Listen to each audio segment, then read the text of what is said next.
नमस्कार। अर्चना की आवाज़ चैनल में आपका स्वागत है। आइए सुनते हैं मुंशी प्रेमचंद जी द्वारा रचित एक लघु कथा मुबारक बीमारी। रात के 9 बज गए थे। एक युवती अंगीठी के सामने बैठी हुई आग फूंकती थी और उसके गाल आग के कुंदनी रंग में दहक रहे थे। उसकी बड़ी बड़ी आंखें दरवाजे की तरफ लगी हुई थी। कभी चौंक कर आंगन की तरफ ताकती, कभी कमरे की तरफ। फिर आने वालों की इस देरी से त्योरियों पर बल पड़ जाते और आंखों में हल्का सा गुस्सा नजर आता। कमल पानी में झकोले खाने लगता। इसी बीच आने वालों की आहट मिली। कहर बाहर पड़ा, खराटे ले रहा था। बूढ़े लाला हरनाम दास ने आते ही उसे एक ठोकर लगाकर कहा, कमबख्त, अभी शाम हुई है और अभी से लंबी तान दी। नौजवान लाला हरिदास घर में दाखिल हुए। चेहरा बुझा हुआ, चिंतित। देवकी ने आकर उनका हाथ पकड़ लिया और गुस्से व प्यार की मिली हुई आवाज में बोली, आज इतनी देर क्यों हुई? दोनों नए खिले हुए फूल थे। एक पर ओस की ताजगी थी, दूसरा धूप से मुरझाया हुआ। हरिदास, हाँ, आज देर हो गई। तुम यहाँ क्यों बैठी रही? देवकी, क्या करती? आग बुझी जाती थी, खाना ना ठंडा हो जाता। हरिदास, तुम जरा से काम के लिए इतनी आग के सामने ना बैठा करो। बाज आया गरम खाने से। देवकी, अच्छा, कपड़े तो उतारो। आज इतनी देर क्यों की? हरिदास, क्या बताऊं? पिताजी ने ऐसा नाक में दम कर दिया है कि कुछ कहते नहीं बनता। इस रोज रोज की झंझट से तो यही अच्छा है कि मैं कहीं और नौकरी कर लूं। लाला हरनाम दास एक आटे की चक्की के मालिक थे। उनकी जवानी के दिनों में आसपास दूसरी चक्की ना थी। उन्होंने खूब धन कमाया, मगर अब वो हालात ना थी। चक्कियां कीड़े मकोड़ों की तरह पैदा हो गई थीं। नई मशीनों और इजादों के साथ उसके काम करने वाले भी जो सीले नौजवान थे, मुस्तैदी से काम करते थे। इसलिए हरनाम दास का कारखाना रोज गिरता जाता था। बूढ़े आदमियों को नई चीजों से चिढ़ हो जाती है। वह लाला हरनाम दास को भी थी। वो अपनी पुरानी मशीन ही को चलाते थे। किसी किस्म की तरक्की या सुधार को पाप समझते थे, मगर अपनी इस मंदी पर कूड़ा करते थे। हरिदास ने उनकी मर्जी के खिलाफ कॉलेजिएट शिक्षा प्राप्त की थी और उसका इरादा था कि अपने पिता के कारखाने को नए उसूलों पर चलाकर आगे बढ़ाए। लेकिन जब वो उनसे किसी परिवर्तन या सुधार का जिक्र करता तो लाला साहब जामे से बाहर हो जाते और बड़े गर्व से कहते, कॉलेज में पढ़ने से तुजुर्बा नहीं आता, तुम अभी बच्चे हो। इस काम में मेरे बाल सफेद हो गए हैं, तुम मुझे सलाह मत दो। जिस तरह मैं कहता हूँ काम किए जाओ। कई बार ऐसे मौके आ चुके थे कि बहुत ही छोटे मसलों में अपने पिता की मर्जी के खिलाफ काम करने के जुर्म में हरिदास को सख्त फटकारें पड़ी थी। इसी वजह से अब वह इस काम में कुछ उदासीन हो गया था और किसी दूसरे कारखाने में किस्मत आजमाना चाहता था, जहां उसे अपने विचारों को अमली सूरत देने की ज्यादा सहूलियतें हासिल हो। देवकी ने सहानुभूति पूर्वक कहा, तुम इस फिक्र में क्यों जान खपाते हो? जैसे वो कहे वैसे ही करो। भला दूसरी जगह नौकरी कर लोगे तो वह क्या कहेंगे? और चाहे वे गुस्से के मारे कुछ न बोले, लेकिन दुनिया तो तुम्हें ही बुरा कहेगी। देवकी नई शिक्षा के आभूषण से वंचित थी। उसने स्वार्थ का पाठ ना पढ़ा था, मगर उसका पति अपने अल्मा मेटर का एक प्रतिष्ठित सदस्य था। उसे अपनी योग्यता पर पूरा भरोसा था, उस पर नाम कमाने का जोश। इसलिए वह बूढ़े पिता के पुराने ढर्रों को देखकर धीरज खो बैठता था। अगर अपनी योग्यताओं के लाभप्रद उपयोग की कोशिश के लिए दुनिया उसे बुरा कहे तो उसकी परवाह ना थी। झुंझलाकर बोला, कुछ मैं अमृत की घड़ियां पीकर तो नहीं आया हूँ कि सारी उम्र इनके मरने का इंतजार करूं। मूर्खों की अनुचित टीका टिप्पणियों के डर से क्या अपनी उम्र बर्बाद कर दूं? मैं अपने कुछ हम उम्रों को जानता हूँ जो हरगिज मेरी सी योग्यता नहीं रखते, लेकिन वह मोटर पर हवा खाने निकलते हैं, बंगलों में रहते हैं और शान से जिंदगी बसर करते हैं। तो मैं क्यों हाथ पर हाथ रखे जिंदगी को अमर समझे बैठा रहूं? संतोष और निस्पृहता का युग बीत गया। यह संघर्ष का युग है। यह मैं जानता हूँ कि पिता का आदर करना मेरा धर्म है, मगर सिद्धांतों के मामलों में मैं उनसे क्या किसी से भी नहीं दब सकता। इसी बीच कहार ने आकर कहा, लाला जी थाली मांगते हैं। लाला हरनाम दास हिंदू रस्म रिवाज के बड़े पावन थे, मगर बुढ़ापे के कारण चौक के चक्कर से मुक्ति पा चुके थे। पहले कुछ दिनों तक जाड़ों में रात को पूड़ियां ना हजम होती थीं, इसलिए चपातियां ही अपनी बैठक में मंगा लिया करते थे। मजबूरी ने वह कराया था जो हुज्जत और दलील के काबू से बाहर था। हरिदास के लिए भी देवकी ने खाना निकाला। पहले तो वो हजरत बहुत दुखी नजर आते थे, लेकिन बघाड़ की खुशबू ने खाने के लिए चाव पैदा कर दिया था। अक्सर हम अपनी आंख और नाक से हाजमे का काम लिया करते हैं। लाला हरनाम दास रात को भले चंगे सोए, लेकिन अपने बेटे की गुस्ताखियां और कुछ अपने कारोबार की सुस्ती और मंदी उनकी आत्मा के लिए भयानक कष्ट का कारण हो गई। और चाहे इसी उद्विग्नता का असर हो, चाहे बुढ़ापे का, सुबह होने से पहले उन पर लकवे का हमला हो गया। जबान बंद हो गई और चेहरा ऐंठ गया। हरिदास डॉक्टर के पास दौड़ा। डॉक्टर आए, मरीज को देखा और बोले, डरने की कोई बात नहीं, सेहत होगी, मगर 3 महीने से कम न लगेंगे। चिंताओं के कारण यह हमला हुआ है, इसलिए कोशिश करनी चाहिए कि वह आराम से सोए, परेशान ना हो, और जवान खुल जाने पर भी जहां तक मुमकिन हो बोलने से बचे। बेचारी देवकी बैठी रो रही थी।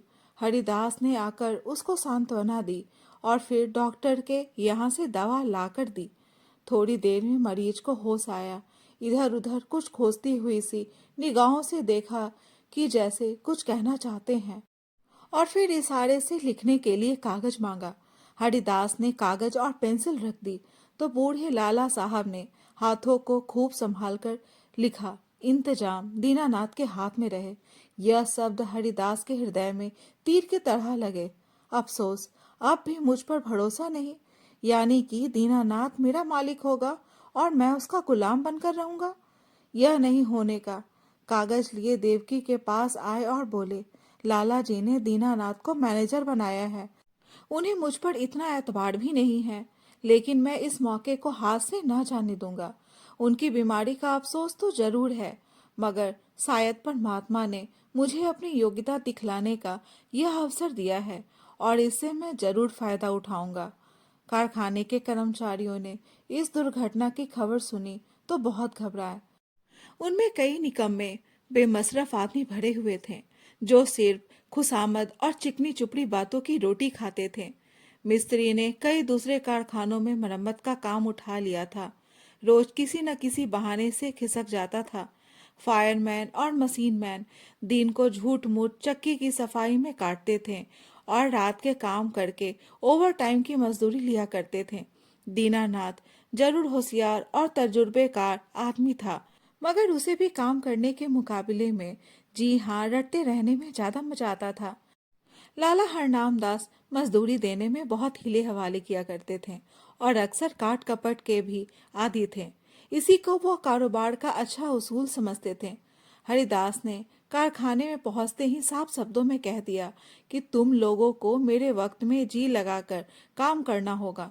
मैं इसी महीने में काम देखकर सबकी तरक्की करूंगा, मगर अब टाल मटोल का गुजर नहीं। जिन्हें मंजूर ना हो वो अपना बोरिया बिस्तर संभाले। और फिर दीनानाथ को बुलाकर कहा, भाई साहब, मुझे खूब मालूम है कि आप होशियार और सूझबूझ रखने वाले आदमी हैं। आपने अब तक यहाँ का जो रंग देखा है वही अख्तियार किया है, लेकिन अब मुझे आपके तजुर्बे और मेहनत की जरूरत है। पुराने हिसाबों की जांच पड़ताल कीजिए। बाहर से काम मेरा जिम्मा है, लेकिन यहाँ का इंतजाम आपके सुपुर्द है। जो कुछ नफा होगा उसमें आपका भी हिस्सा होगा। मैं चाहता हूँ कि दादा की अनुपस्थिति में कुछ अच्छा काम करके दिखाऊं। इस मुस्तैदी और चुस्ती का असर बहुत जल्द कारखाने में नजर आने लगा। हरिदास ने खूब इश्तेहार बंटवाए। उसका असर यह हुआ कि काम आने लगा। दीनानाथ की मुस्तैदी की बदौलत ग्राहकों को नियत समय पर और किफायत से आटा मिलने लगा। पहला महीना भी खत्म ना हुआ था कि हरिदास ने नई मशीन लगवाई, थोड़े अनुभवी आदमी रख लिए। फिर क्या था, सारे शहर में इस कारखाने की धूम मच गई। हरिदास ग्राहकों से इतनी अच्छी तरह से पेश आता कि जो एक बार उससे मुआमला करता वो हमेशा के लिए उसका खरीदार बन जाता। कर्मचारियों के साथ उसका सिद्धांत था, काम सख्त और मजदूरी ठीक। उसके ऊंचे व्यक्तित्व का भी स्पष्ट प्रभाव दिखाई पड़ा। करीब करीब सभी कारखानों का रंग फीका पड़ गया। उसने बहुत ही कम नफे पर ठेले ले लिए। मशीन को दम मारने की मोहलत न थी। रात और दिन काम होता था।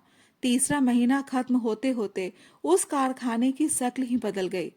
हाथे में घुसते ही ठेले और गाड़ियों की भीड़ नजर आती थी। कारखाने में बड़ी चहल पहल थी।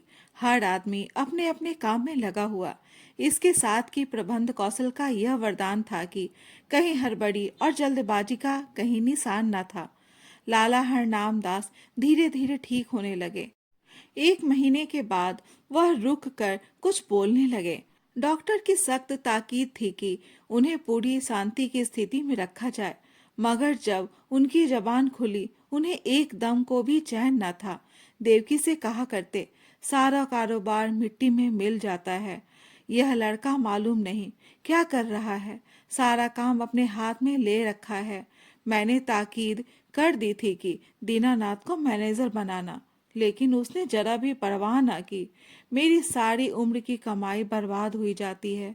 देवकी उनको सांत्वना देती कि आप इन बातों की आशंका ना करें। कारोबार बहुत खूबी से चल रहा है और खूब नफा हो रहा है, पर वह भी इस मामले में तूल देते हुए डरती थी कि कहीं लकवे का फिर हमला न हो जाए। हूँ हाँ कहकर टालना चाहती थी।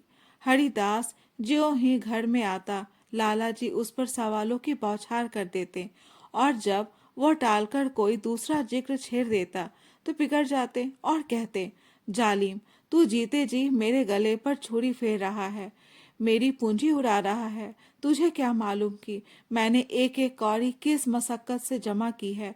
तूने दिल में ठान ली है कि इस बुढ़ापे में मुझे गली गली ठोकर खिलाए, मुझे कौड़ी कौड़ी का मोहताज बनाए। हरिदास फटकार का कोई जवाब ना देता, क्योंकि बात से बात बढ़ती है। उसकी चुप्पी से लाला साहब को यकीन हो जाता कि कारखाना तबाह हो गया। एक रोज देवकी ने हरिदास से कहा, अभी कितने दिन और इन बातों का लाला जी से छिपाओगे? हरिदास ने जवाब दिया, मैं तो चाहता हूँ कि नई मशीन का रुपया अदा हो जाए तो उन्हें ले जाकर सब कुछ दिखा दूं। तब तक डॉक्टर साहब की हिदायत के अनुसार 3 महीने पूरे भी हो जाएंगे। देवकी, लेकिन इस छिपाने से क्या फायदा, जब वे आठों पहर इसी की रट लगाए रहते हैं। इससे तो चिंता और बढ़ती ही है, कम नहीं होती।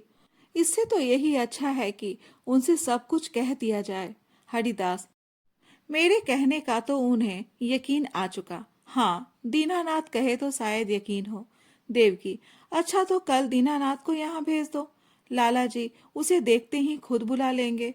तुम्हें इस रोज रोज की डांट फटकार से तो छुट्टी मिल जाएगी।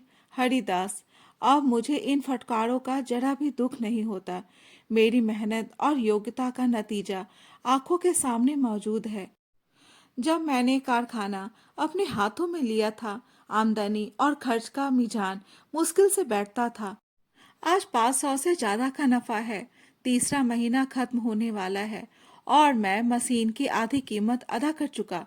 शायद अगले महीने 2 महीने में पूरी कीमत अदा हो जाएगी। उस वक्त से कारखाने का खर्च तिगुने से ज्यादा है, लेकिन आमदनी 5 गुनी हो गई है। हजरत देखेंगे तो आंखें खुल जाएंगी। कहाँ हाथे में उल्लू बोलते थे, एक मेज पर बैठे आप ऊंघा करते थे, एक पर दीनानाथ कान कुरेदा करता था, मिस्त्री और फायरमैन ताश खेलते थे। बस 2-4 घंटे चक्की चल जाती थी। अब दम मारने की फुर्सत नहीं है। सारी जिंदगी में जो कुछ ना कर सके वह मैंने 3 महीने में करके दिखा दिया। इसी तजुर्बे और कार्रवाई पर आपको इतना घमंड था। जितना काम वह 1 महीने में करते थे उतना मैं रोज कर डालता हूँ। देवकी ने भर्त्सनापूर्ण नेत्रों से देखकर कहा, अपने मुंह मियाँ मिट्ठू बनना कोई तुमसे सीख ले। जिस तरह माँ अपने बेटे को हमेशा दुबला ही समझती है, उसी तरह बाप बेटे को हमेशा नादान समझा करता है। यह उनकी ममता है। बुरा मानने की बात नहीं है। हरिदास ने लज्जित होकर सर झुका लिया। दूसरे रोज दीनानाथ उनको देखने के बहाने से लाला हरनाम दास की सेवा में उपस्थित हुए। लाला जी उसे देखते ही तकिए के सहारे उठ बैठे और पागलों की तरह बेचैन होकर पूछा, क्यों, कारोबार सब तबाह हो गया कि अभी कुछ कसर बाकी है? तुम लोगों ने मुझे मुर्दा समझ लिया है, कभी बात तक ना पूछी। कम से कम तुमसे मुझे ऐसी उम्मीद ना थी। बहू ने मेरी तीमारदारी ना की होती तो मर ही गया होता। दीनानाथ, आपका कुशल मंगल रोज बाबू साहब से पूछ लिया करता था। आपने मेरे साथ जो नेकियां की हैं उन्हें मैं भूल नहीं सकता। मेरा एक एक रोआ आपका एहसान मंद है। मगर इस बीच काम ही कुछ ऐसा था कि हाजिर होने का मोहलत ही ना मिला। हरनाम दास, खैर, कारखाने का क्या हाल है? दिवाला होने में क्या कसर बाकी है? दीनानाथ ने ताज्जुब के साथ कहा। यह आपसे किसने कह दिया कि दिवाला होने वाला है? इस अरसे में कारोबार में जो तरक्की हुई है वह आप खुद अपनी आंखों से देख लेंगे। हरनाम दास व्यंग पूर्वक बोले, शायद तुम्हारे बाबू साहब ने तुम्हारी मनचाही तरक्की कर दी। अच्छा, अब स्वामी भक्ति छोड़ो और साफ बतलाओ। मैंने ताकीद कर दी थी कि कारखाने का इंतजाम तुम्हारे हाथ में रहेगा, मगर शायद हरिदास ने सब कुछ अपने हाथ में रखा। दीनानाथ, जी हाँ, मगर मुझे इसका जरा भी दुख नहीं। वही इस काम के लिए ठीक भी थे। जो कुछ उन्होंने कर दिखाया वो मुझसे हरगिज न हो सकता। हरनाम दास, मुझे यह सुन सुनकर हैरत होती है। बतलाओ, क्या तरक्की हुई? दीनानाथ, तफसील तो बहुत ज्यादा होगी, मगर थोड़े में यह समझ लीजिए कि पहले हम लोग जितना काम एक महीने में करते थे उतना अब रोज होता है। नई मशीन आई थी, उसकी आधी कीमत अदा हो चुकी है। वह अक्सर रात को भी चलती है। ठाकुर कंपनी का 5,000 मन आटे का ठेका लिया था, वो पूरा होने वाला है। जगत राम पनवारी लाल का ठेका लिया है। उन्होंने हमको 500 बोरे महावर का बयाना दिया है। इसी तरह और फुटकर काम कई गुना बढ़ गया है। आमदनी के साथ खर्च भी बढ़े हैं। कई आदमी नए रखे गए हैं। मुलाजिमों को मजदूरी के साथ कमीशन भी मिलता है, मगर खालिस नफा पहले के मुकाबले में चौगने के करीब है। हरनाम दास ने बड़े ध्यान से यह बात सुनी। वह गौर से दीनानाथ के चेहरे की तरफ देख रहे थे। शायद उसके दिल में बैठकर सच्चाई की तह तक पहुंचना चाहते थे। संदेहपूर्ण स्वर में बोले, दीनानाथ, तुम कभी मुझसे झूठ नहीं बोलते थे, लेकिन तो भी मुझे इन बातों पर यकीन नहीं आता, और जब तक अपनी आंखों से देख न लूंगा यकीन न आएगा। दीनानाथ कुछ निराश होकर विदा हुआ। उसे आशा थी कि लाला साहब तरक्की और कारगुजारी की बात सुनते ही फूले न समाएंगे और मेरी मेहनत की दाद देंगे। उस बेचारे को ना मालूम था कि कुछ दिलों में संदेह की जड़ इतनी मजबूत होती है कि सबूत और दलील के हमले उस पर कुछ असर नहीं कर सकते। यहाँ तक कि वो अपनी आँख से देखने को भी धोखा या तिलिस्म समझता है। दीनानाथ के चले जाने के बाद लाला हरनाम दास कुछ देर तक गहरे विचार में डूबे रहे और फिर यकायक कहार से बग्घी मंगवाई, लाठी के सहारे बग्घी में आ बैठे और उसे अपने चक्की घर चलने का हुक्म दिया। दोपहर का वक्त था। कारखानों के मजदूर खाना खाने के लिए गोल के गोल भागे चले आते थे, मगर हरिदास के कारखाने में काम जारी था। बग्घी हाथे में दाखिल हुई। दोनों तरफ फूलों की कतारें नजर आई। माली क्यारियों में पानी दे रहा था। ठेले और गाड़ियों के मारे बग्घी को निकलने की जगह ना मिलती थी। जिधर निगाह जाती थी सफाई और हरियाली नजर आती थी। हरिदास अपने मुहर्रीर को कुछ खतों का मसौदा लिख रहा था कि बूढ़े लाला जी लाठी टेकते हुए कारखाने में दाखिल हुए। हरिदास फौरन उठ खड़ा हुआ और उन्हें हाथों से सहारा देते हुए बोला, आपने कहला क्यों ना भेजा कि मैं आना चाहता हूँ, पालकी मंगवा देता, आपको बहुत तकलीफ हुई। यह कहकर उसने एक आराम कुर्सी बैठने के लिए खिसका दी। कारखाने के कर्मचारी दौड़े और उनके चारों तरफ बहुत अदब के साथ खड़े हो गए। हरनाम दास कुर्सी पर बैठ गए और बोड़ों के छत चूमने वाले ढेर पर नजर दौड़ाकर बोले, मालूम होता है दीनानाथ सच कहता था। मुझे यहाँ कई नई सूरतें नजर आती हैं। भला कितना काम रोज होता है। हरिदास, आजकल काम ज्यादा आ गया था, इसलिए कोई 500 मन रोजाना तैयार हो जाता था, लेकिन औसत 250 मन का रहेगा। मुझे नई मशीन की कीमत अदा करनी थी, इसलिए अक्सर रात को भी काम होता है। हरनाम दास, कुछ कर्ज लेना पड़ा। हरिदास, एक कौड़ी नहीं, सिर्फ मशीन की आधी कीमत बाकी है। हरनाम दास के चेहरे पर इत्मीनान का रंग नजर आया। संदेह ने वह विश्वास को जगह दी। प्यार भरी आंखों से लड़की की तरफ देखा और करुण स्वर में बोले, बेटा, मैंने तुम्हारे ऊपर बड़ा जुल्म किया, मुझे माफ करो। मुझे आत्मियों की पहचान पर बड़ा घमंड था, लेकिन मुझे बहुत धोखा हुआ। मुझे आपसे बहुत पहले इस काम से हाथ खींच लेना चाहिए था। मैंने तुम्हें बहुत नुकसान पहुंचाया। यह बीमारी बड़ी मुबारक है, जिसने तुम्हारी परख का मौका दिया और तुम्हें लियाकत दिखाने का। काश यह हमला 5 साल पहले ही हुआ होता। ईश्वर तुम्हें खुश रखे और हमेशा उन्नति दे। यही तुम्हारे बूढ़े बाप का आशीर्वाद है। दोस्तों, ये कहानी कैसी लगी? कमेंट बॉक्स में अपने विचार जरूर बताएं। और अगर कहानी अच्छी लगी हो तो कहानी को लाइक, शेयर और चैनल को सब्सक्राइब जरूर करें। कहानी सुनने के लिए धन्यवाद।